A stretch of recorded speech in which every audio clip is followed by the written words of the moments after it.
আসসালামু আলাইকুম। বাঁচা মরার লড়াইয়ে আজ বাংলাদেশ সময় রাত 11টায় শেষ 32-এ মুখোমুখি হচ্ছে ব্রাজিল ও জাপান। ম্যাচের আগে ব্রাজিল কোচ কার্লো আনচেলত্তি সংবাদ সম্মেলনে প্রশ্ন ছিল নেইমার গেম টাইম নিয়ে।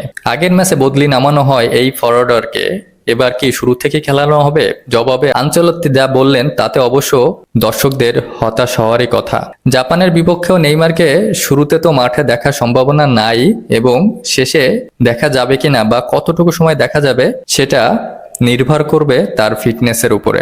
আনচেলত্তি আরো জানিয়েছেন, নেইমার এখন আগের থেকে অনেক বেশি ফিট, তবে তাকে ঠিক কতক্ষণ খেলানো হবে তা পুরোপুরি নির্ভর করবে মাঠের পরিস্থিতির উপর। নেইমার 981 দিন পর জাতীয় দলে জার্সিতে ফিরেছেন স্কটল্যান্ডের বিপক্ষে ব্রাজিলের শেষ গ্রুপ ম্যাচ দিয়ে। সেদিন দ্বিতীয়ার্ধে নেমে 15 মিনিট খেলেছিলেন তিনি। এবার জাপানের বিপক্ষে তার খেলার সময় আরো কিছুটা বাড়তেও পারে বা তেমনই থাকতে পারে বা কমেও যেতে পারে, তার ফিটনেসের উপরে নির্ভর করবে।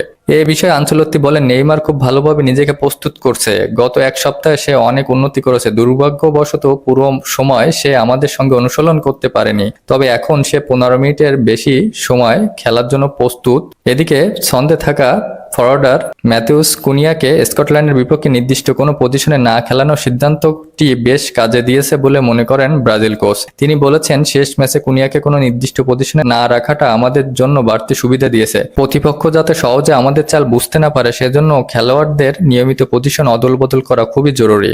বুর্নো ও পাকেতা ও কুনিয়া এই তিনজন গত 2 ম্যাচে এই কৌশলে দারুণভাবে ফুটিয়ে তুলেছে।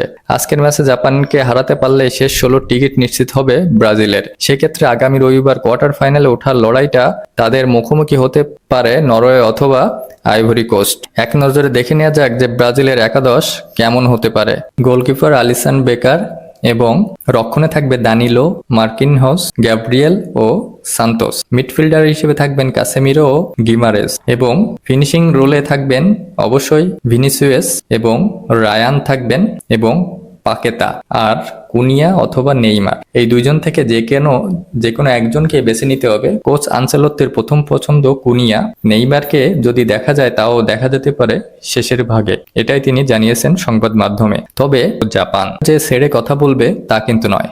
তাদের দলেও কিন্তু রয়েছে ইন্টারন্যাশনাল ফরওয়ার্ডার থেকে শুরু করে রক্ষণভাগ। মাঝমাঠও বেশ দারুণ তাদের। তারা সাধারণত ওই দ্রুততম ফুটবল খেলেই তারা পছন্দ। তারাও কিন্তু হুঙ্কার দিয়ে রেখেছে ব্রাজিলকে। তাদের একাদশ কেমন হবে এক নজরে দেখে নেওয়া যাক। তাদের গোলরক্ষক জিওনো সুজুকি এবং ডিফেন্ডার তাকেহিরো তোমিয়াসু ও ইয়ারি ও হিরোকি ইতো।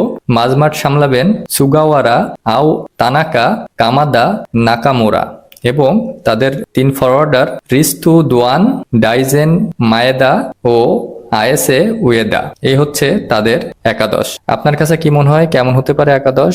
অবশ্যই জানাবেন। ভালো লাগলে পাশে থাকবেন। ধন্যবাদ।